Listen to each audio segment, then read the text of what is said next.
여러분이 긴 시간 되게 폭넓고 스케일도 크게 뭐 거시적이고 미시적이고 통틀어서 융합적인 연구를 하시는 것 같은데 솔직히 좀 부럽습니다. 이게 다양한 분야에서 집중하시는 분들이 서로 이렇게 연결되어서 하나의 커다란 그림을 그려낸다라는 게 사실 어렵지만 그래서도 보람 있고, 그렇게 해서 나온 성과들은 여러 사람에게 이렇게 자양분이 되는 것 같습니다. 그 연구 과정에 제가 조금이나마 보탬이 됐으면 하는 희망으로 이야기를 해보겠습니다. 여기 그림을 보시면은 이 그림이 뭐 같아 보이세요? 이렇게 뭐가 떠오르시나요, 이미지가? 예, 골목입니다. 골목. 마을 하면은 골목이죠. 처마가 있고 장독대 위에 고양이가 졸고 있는 것 같기도 하고요. 예, 강아지가 있고 자전거가 있고. 도시에서는 저 정도 크게 나무는 별로 없는 것 같은데, 그래도 나무가 있었으면 좋겠어요. 골목입니다. 도시의 마을은 골목입니다. 골목에서 만남, 소통, 공감이 다 골목에서 이루어지죠. 그러나 지금 골목이 없어졌습니다. 자동차가 다 점령을 했고, 애들을 골목에 내보내는 일이 예전에는 일상이었는데 못 내보냅니다. 위험하다고. 네, 그게 바로 현재 시점에서 마을이란 무엇일까를 너무 단적으로 상징하는 장면이 아닐까 생각을 해봅니다. 뜬금없지만 이 얘기를 좀 꺼내봅니다. 헌법 1조에 민주공화국이라고 되어 있습니다. 저 뜻은 국민이 주인이라는 거죠. 뭐 새삼스러운 말입니다만 국민이 주인 행세한 게 그리 오래되지 않았답니다. 또 국민 중에서도 인종과 성을 또 차별하기도 했고요. 어쨌든 개인 한 사람 한 사람 평범한 국민이 다 주인이야. 신도, 귀족도, 엘리트도 아닌, 너무나도 당연한 얘기인데, 그래서 모든 국가 공동체 권력은 국민으로부터 나온다. 근데 여러분이 국가의 주인이신데, 주인으로서, 주권자로서, 유일한 권한의 원천으로서 권리 행사를 어떻게 하십니까? 투표죠. 예, 주민투표, 국민투표는 잘 없으니까 사람을 뽑는 투표를 많이 합니다. 선거.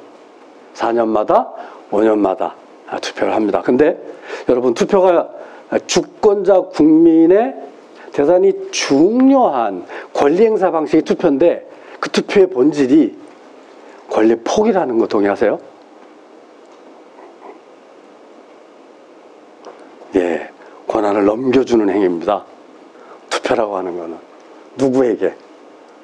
당선된 후보자에게 권한을 넘겨줍니다.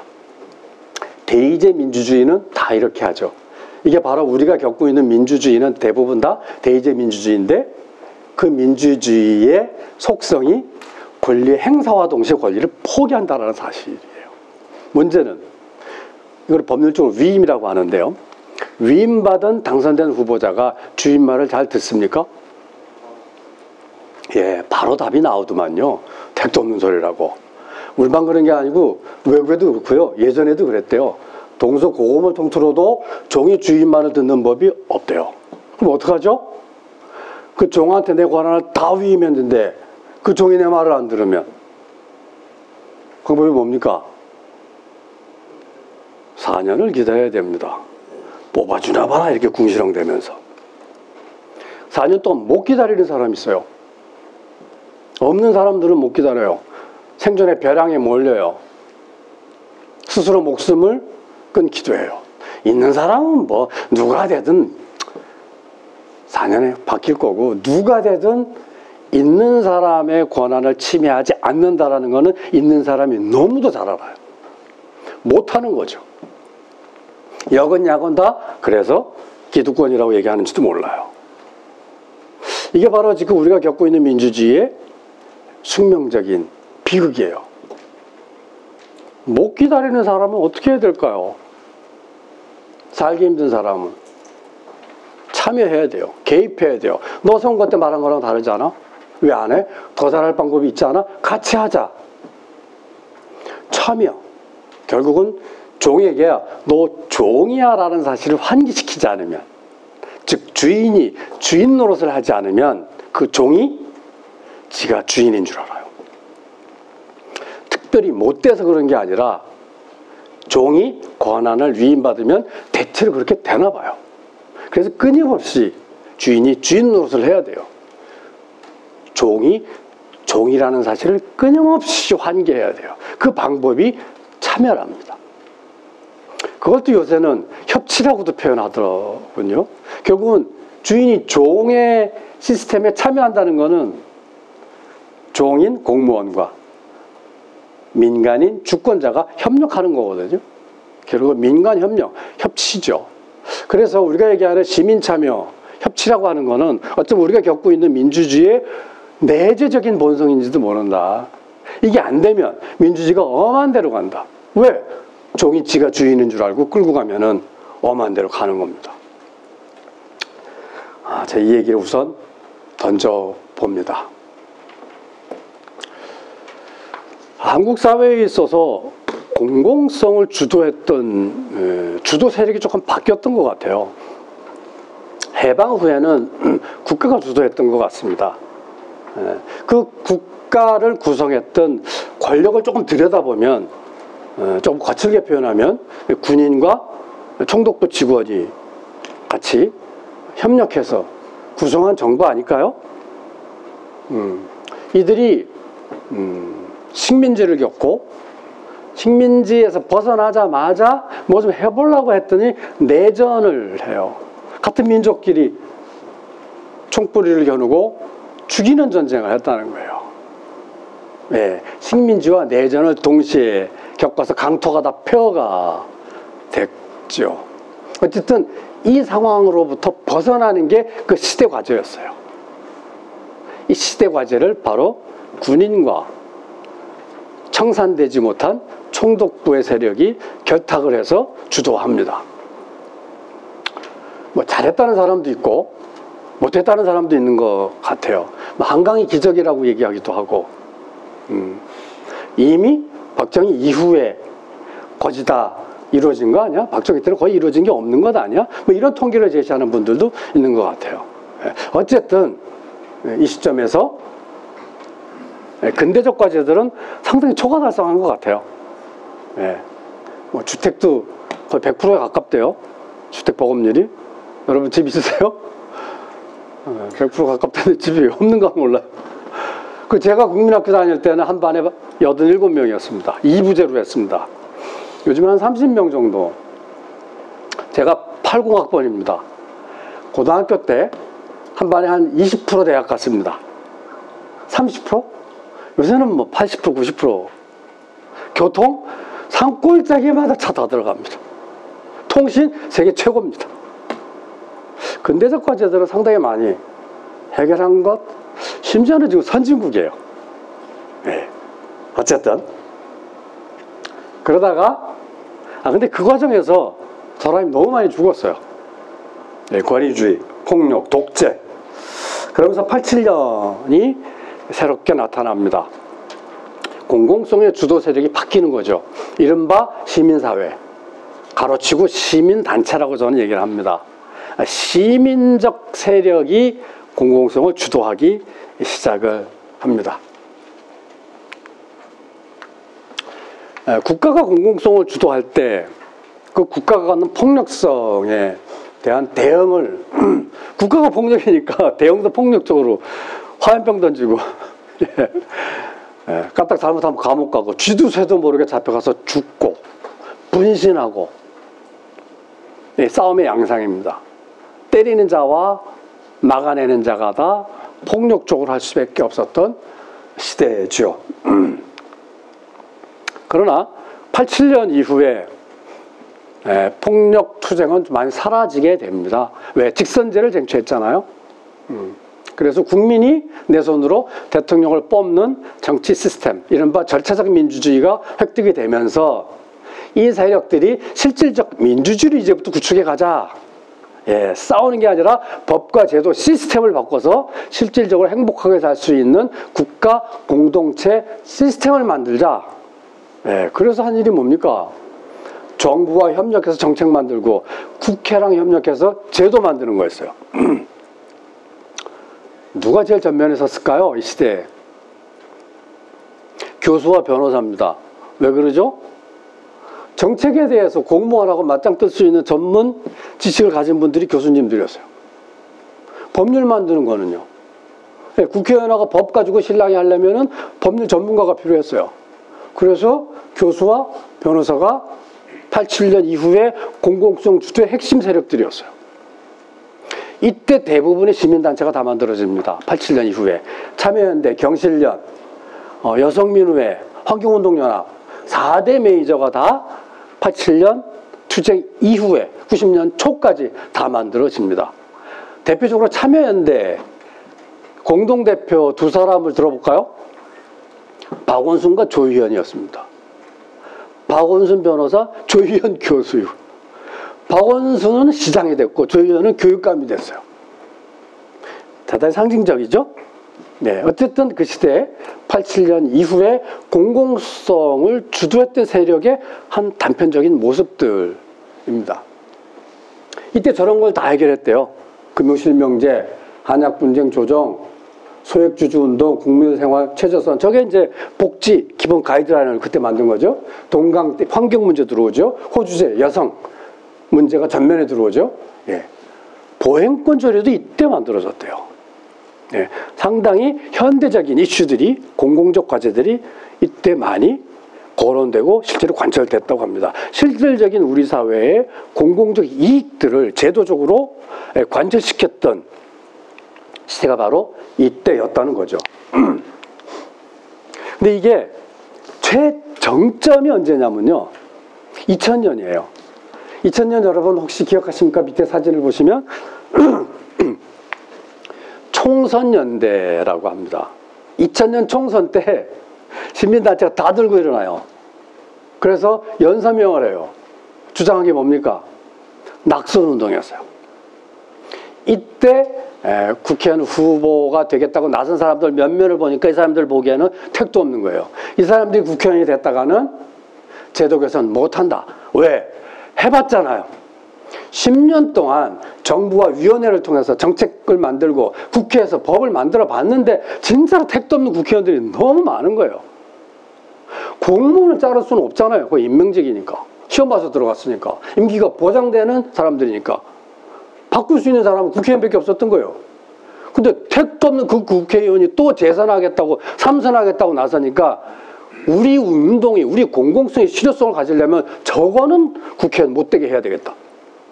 어쩌면 87년 이후에 공공성 실천의 최극점이었어요. 그래서요, 67%인가? 낙선자 명단의 67%를 실제로 떨어뜨렸대요. 수도권은요. 수도권 낙선 후보 중에 90%를 떨어뜨렸대요. 수도권이 훨씬 공감과 호응이 높았다는 얘기죠. 어마어마한 사건이었어요. 여기서 너 안 되라고 찍으면 떨어졌다는 거예요. 그래서 87년 이후 시민사회가 공공성을 주도했던 최정점이 시기 아니었을까. 근데 정점이라는 거는 내려간다는 얘기입니다. 내려가는 징조가 보여요. 첫째가 내분이 생겨요. 야, 시민단체가 선거 개입해도 돼? 중립한 논쟁을.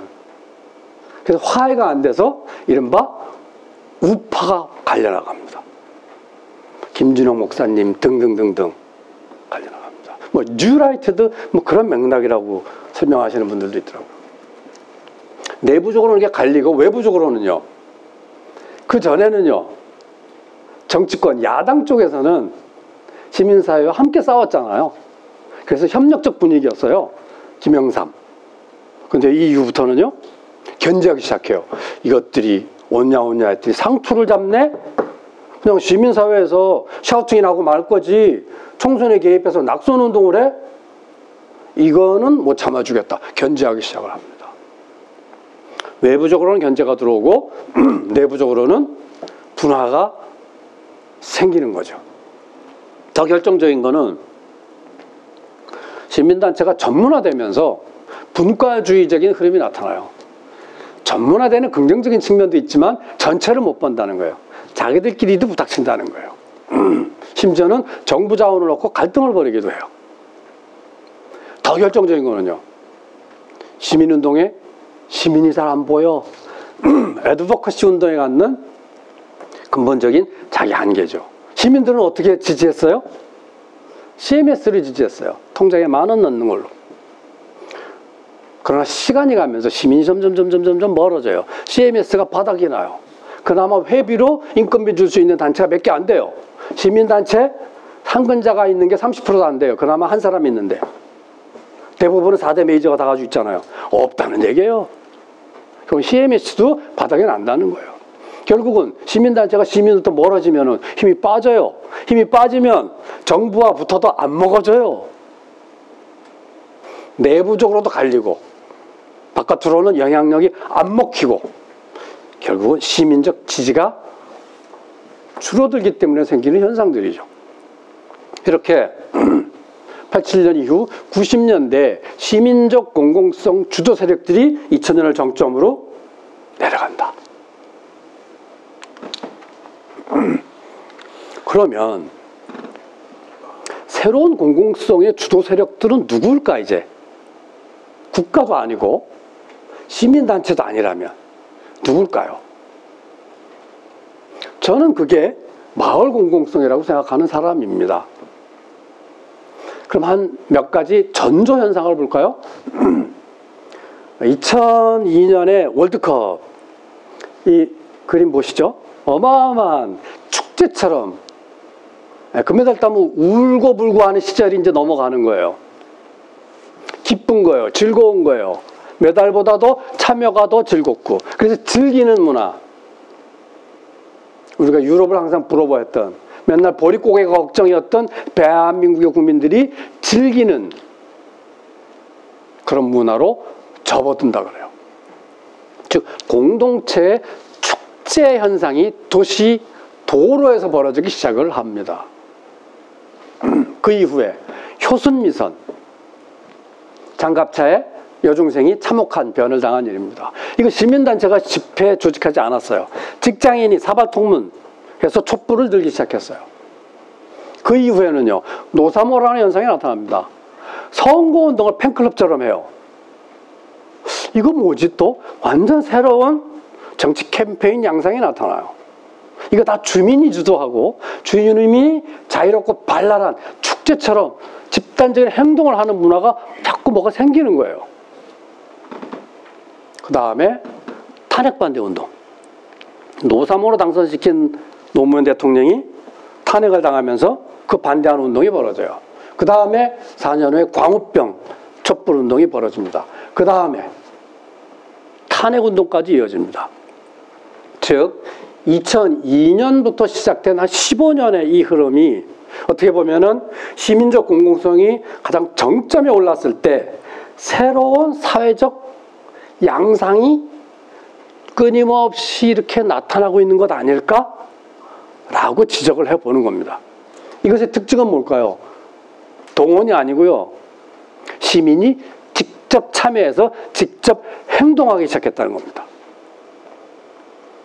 시민단체는 집회 시위 현장에서 집사 역할을 합니다. 집사 역할. 성명서 읽고 조직 동원하고 이런 방식은 점차 없어지기 시작을 합니다. 깃발 두고 나옵니다. 동네에서. 성산 동네에서도 많이 나갔어요. 맨날 애들하고 같이 무등 태우고 유모차 끌고. 이거 완전히 새로운 시민의 직접 행동 문화다. 그리고 네트워크 인프라는 뭐 대한민국 이 세계적으로 이건 DJ 정부의 큰 공이라고들 많이 설명을 하시더라고요. 저 접속 영화 보셨겠죠? 네, 어쨌든 이거는 개인과 개인이 조직된 시민단체를 통하지 않으면 연결되기 어려웠던 시대를 그냥 뛰어넘는 거예요.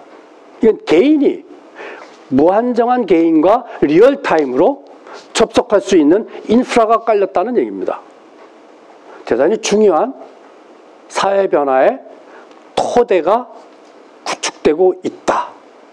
이게 새로운 징조 아닌가. 세 번째는 동네 꼬물꼬물 생활적 이해관계를 중심으로 동네 사람들이 자기들끼리 뭐 꿍시렁 쪼물락쪼물락 꼬물꼬물 스스로 해결하는 이른바 생활운동이라고 하는 양상이 지역사회를 베이스로 이웃들과 함께 해나가더라. 예전에 마을운동 하면은 여러분 누가 떠오르세요?